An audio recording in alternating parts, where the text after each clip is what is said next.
So I had this trade this morning. I got stopped out almost exactly where I set my stop loss right here. And technically I was right. I bought when on balance volume was popping above a 4-day SMA, which I've been liking, and the DI and uh, positive and negative DI was starting to come down on the negative. So seemed like bulls were starting to take power back here, starting to contract, but I was right. Got stopped out very quickly. Lost $65 roughly, I believe. I switched back to demo just because I think I have to test this a little bit more.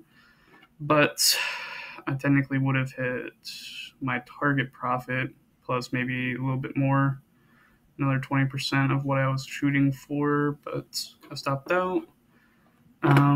I added a volume indicator. Maybe this might help a bit. Technically, I was still right, but right here is where I would have gotten stopped out again.